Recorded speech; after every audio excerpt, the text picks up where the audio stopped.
So, I'm pretty sure many of you have heard about EctoLife by now. The founder, Hashem, he's a film producer. He also has a background in science. He said that I guess it, like, he didn't mean for it to like explode like this. He says the concept that he had for many years. He's been, testing many different theories with researchers and scientists, and this is something that has intrigued him for a very long time. And they said this has been something that has been studied for 50 years. They had bioengineered babies in China, twins. So concepts like this are not totally weird because people have been researching better ways, newer ways. We had like in vitro and different things like this. Now this is something where they're thinking about babies growing in pods for women that have had hysterectomies or other health issues and that can no longer have children. Now, I'm not opposed to science. I'm not opposed to the joys that science can bring because I had two pregnancies that failed, one at 16 and one at 21 weeks. And that was hard. I had to hold the one that was almost 21 weeks for 3 hours, and he passed, which they were shocked that he was living. But when they took him out, they said at that time, that was well over a decade ago, they said there was nothing they could do for him. And now I'm hearing people having babies at 19, 20 weeks that are like surviving, something weird like that. So, I mean, just over a decade, now things are like, better. So, I'm not opposed to that. My son that I had, I was on bed rest with him for 5 months, and through doing a cervical stitch and so forth, and he came into the world. Then I had three daughters that I had no issues with. So through science, I was able to have a son. I was able to be a mom. I was able to experience that joy of life. So I'm not exposed. I'm not saying anything's wrong with this. Excuse me, my voice. I've been under the weather. My kids got sick first. Then I was fine. Then, I guess due to me having other health issues, now I'm like, but I'm a trooper, so I'm going to get through this. But anyway, so I said this is interesting. So they're like talking about this is going to be able to produce like 30,000 babies a year.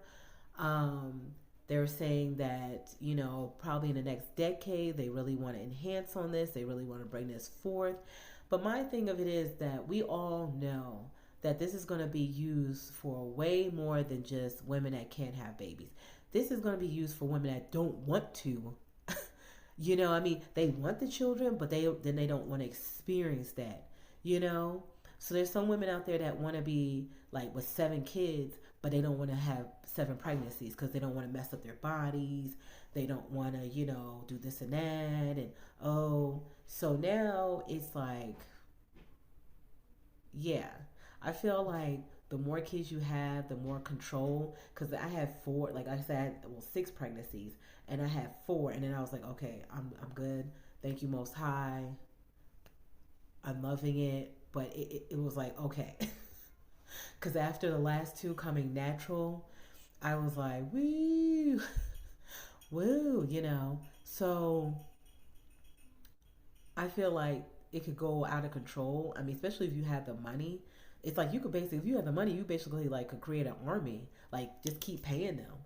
And then it was saying also that you can genetically modify to the way you want. Like pick out the genes that you want from the hair to the skin to all that. And my thing of it is growing up I was the darker one of the family, and people used to say things to me on the low about me being dark, and things like that. But I embrace my darkness. I love my darkness. But what if I never embraced it? What if I was that type of person that bleached her skin, put on blonde wigs and blue eyes, and I was trying to be something that I wasn't?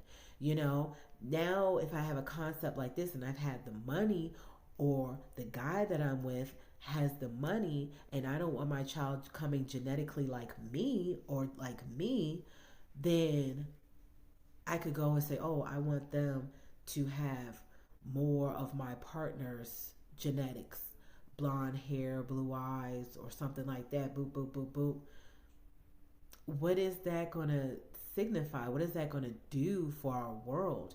Because, there's many things that people hate about themselves, but, and then sometimes people embrace it or sometimes people don't. They're like, oh my goodness, I don't want my children developing it, or having this. And we don't really, technically, we don't know which way our genes are going to go. I have 4 children. My son came out like me, chocolate. My daughter, she came out very light with pink lips. Now, granted, my husband, he's like a deep mocha caramel. He's not light, but he's not dark. He's like a caramel, like a deep caramel type complexion. And our daughter came out lighter than him with pink lips, like pink type features. You know what I mean? I didn't know she was going to come out like that, and she did. She took his genetics and probably even saw mine. I probably have genetics in there somewhere. And then my other daughter, she came out like an almond. And then my other one came out like a caramel. So we don't know what way things are going to go, what the most high is going to give us, what. I feel like you just got to roll with the punches. What you get, what you get. If you have a daughter that's dark, you have a daughter that's dark. Love her.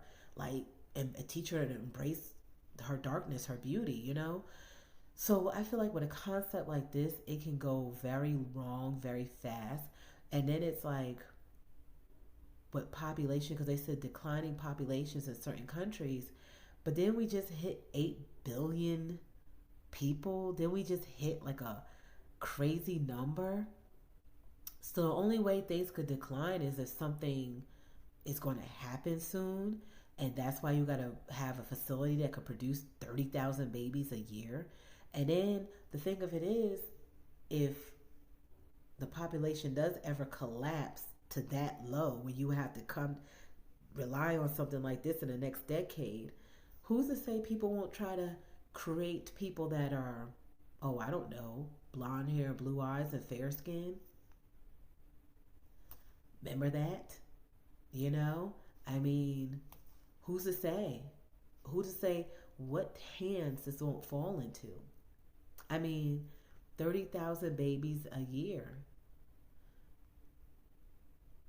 Look at it. I mean, this concept is crazy. 75 labs equipped with 400 growth pods or artificial wombs, which can produce 30,000 babies a year.